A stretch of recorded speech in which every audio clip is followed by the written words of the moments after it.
आपका स्वागत है A2 क्लासेस पे, जहाँ कंप्यूटर बनाते हैं अविरल सर। तो आज टॉपिक जो है वह है class as the basis of all computation.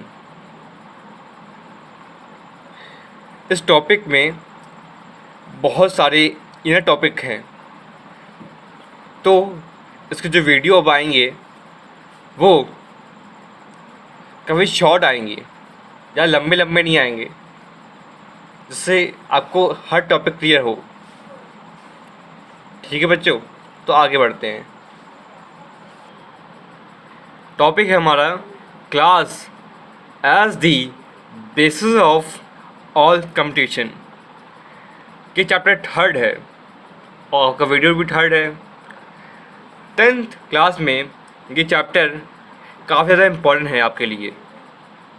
इस चैप्टर में बहुत सारे छोटे छोटे टॉपिक्स हैं जिससे आपका बेसिक क्लियर होगा। अगर ये बेसिक आप क्लियर कर लेते हैं तो आपका बहुत ज़्यादा हेल्प होगी थ्योरी पार्ट में, क्योंकि जो पेपर आता है उस थ्योरी पार्ट जिसने कवर कर लिया अच्छे से, उसके ही 100 मार्क्स आते हैं। क्योंकि प्रोग्रामिंग गलत नहीं होती किसी की, जिसको आती है प्रोग्रामिंग उसकी गलत नहीं होती, क्योंकि 99 और 100 के बीच में केवल 1 मार्क्स का गैप होता है।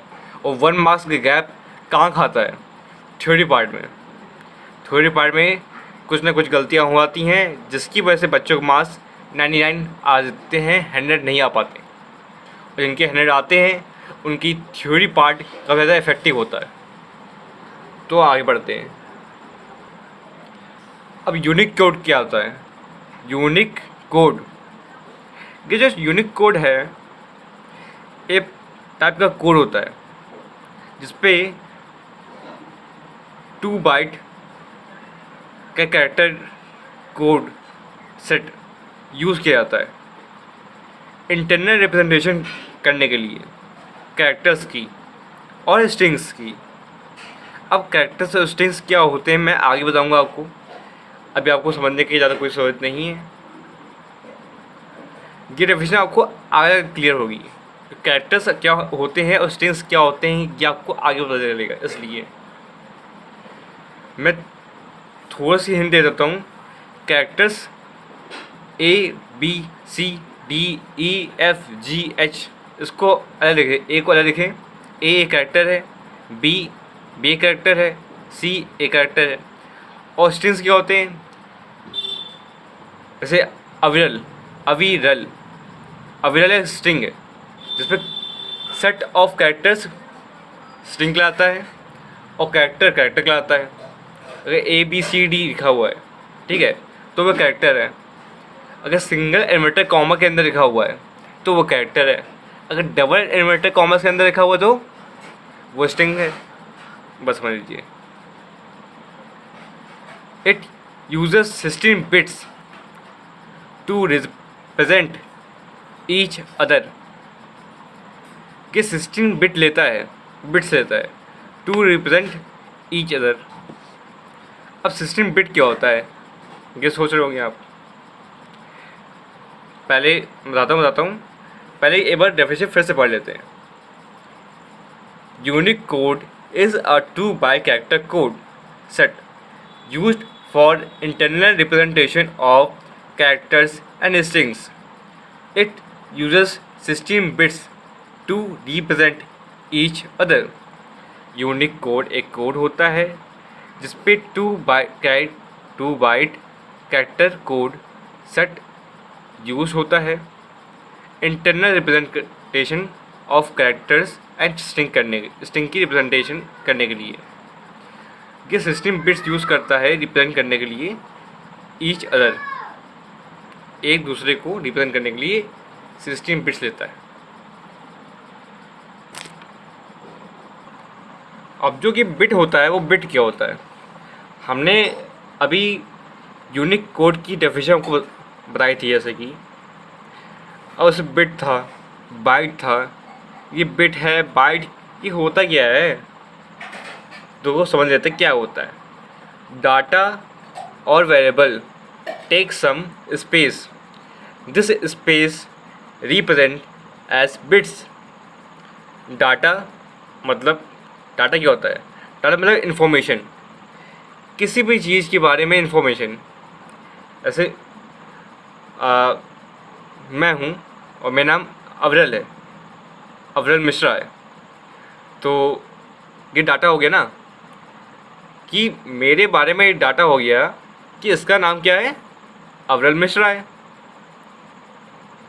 ठीक है, ये मार्कर है, तो ये जो शेप है उसको, जिस पे ब्लैक इंक होती है उसको क्या, उसका डाटा क्या है, मार्कर। वैसे ही यहाँ पे क्या है, डाटा। और वेरिएबल क्या होता है? कोई भी डाटा किसी वेरिएबल में, मतलब ABCDEFG में हमने स्टोर कर दिया, वो वेरिएबल हो गया। मतलब ABCDEFG एक वेरिएबल हो गया। कोई डाटा, कोई वेरिएबल स्पेस लेता है, मतलब आप जैसे कि कहीं में भी पूरे वर्ड में कोई स्पेस लेगा, तो उस स्पेस को हम लोग बिट से रिप्रेजेंट करते हैं। This space represent as bits. अब देखिए बिट्स होता क्या है, 4 bits equals to 1 nibble. 4 bits equals to 1 nibble. वो निब्बल नहीं है जो बच्चे मुंह में लगाए जाते हैं, वो निब्बल नहीं। मतलब निब्बल क्या दिया गया है, एक यूनिट टाइप की है, एक यूनिट है। 4 bits equals to 1 nibble. 8 bits equals to 1 byte. 1024 byte equals to 1 KB।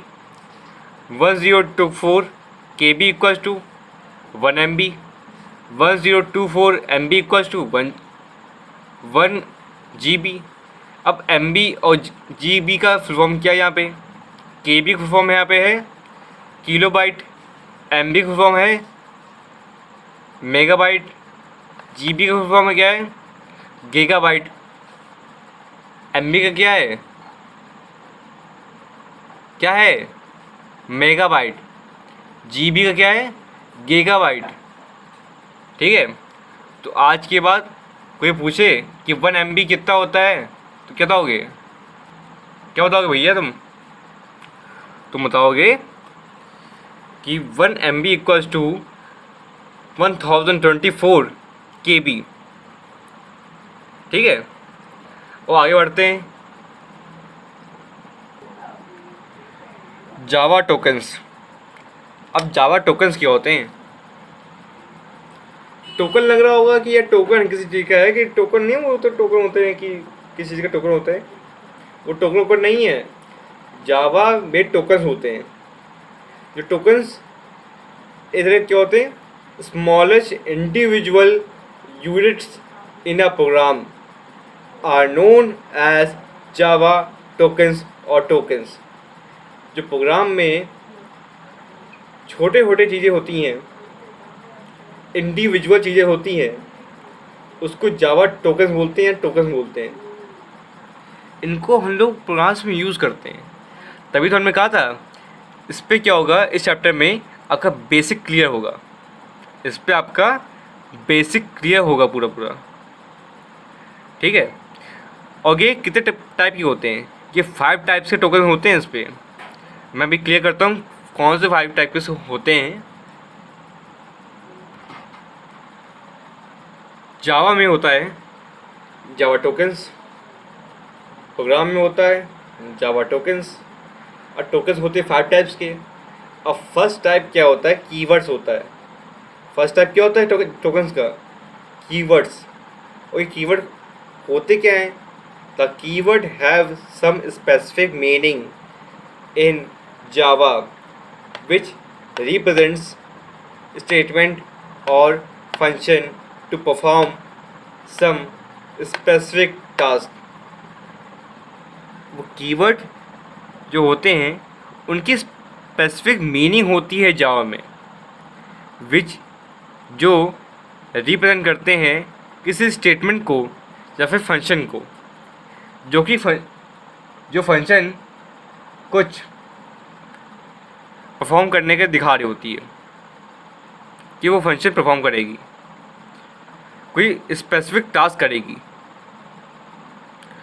ठीक है बच्चों, तो अब कीवर्ड्स होते बहुत टाइप के, कीवर्ड्स होते बहुत टाइप के हैं, एक टाइप का कीवर्ड नहीं होता।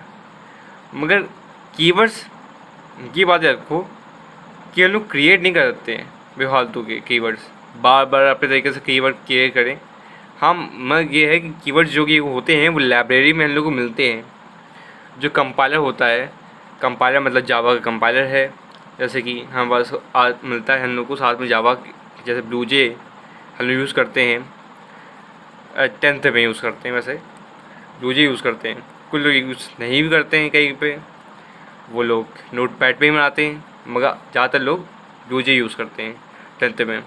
तो 10th में जो ब्लूजे यूज़ करते हैं उन वहाँ पे कम आपको कुछ कीवर्ड्स मिलते हैं लाइब्रेरी से, जो कीवर्ड्स यूज़ करके आप कुछ फंक्शन परफॉर्म कर सकते हैं अपने आप। और ये कीवर्ड्स हम लोग अपने आप से क्रिएट नहीं कर सकते हैं। ठीक है बच्चा, और आगे का जो है मैं बताता हूँ। आगे का देखने के लिए आप नेक्स्ट वीडियो का इंतज़ार करें, और नेक्स्ट वीडियो आने के बाद आप उसके बारे में और अच्छे से पढ़िए, जिससे आपके बेसिक क्लियर होंगे। और हमारे चैनल को सब्सक्राइब करिए, और हमारे वीडियो को लाइक करिए और शेयर करिए अपने दोस्तों के साथ, और उनको बताइए कि मैं क्या पढ़ा रहा हूँ, मैं 10th का पढ़ा रहा हूँ, तो उनको काफ़ी ज़्यादा हेल्प होगी।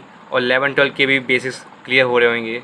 जो 11-12 के हैं वो 11-12 को दोस्त बताएं, और जो 11-12 के हैं वो अपने भाई बहन को बताएं कि वो पढ़ सकते हैं यहाँ पे 10th का फ्री ऑफ कॉस्ट। यहाँ मैं कुछ पैसा नहीं ले रहा हूँ। Thank you very much.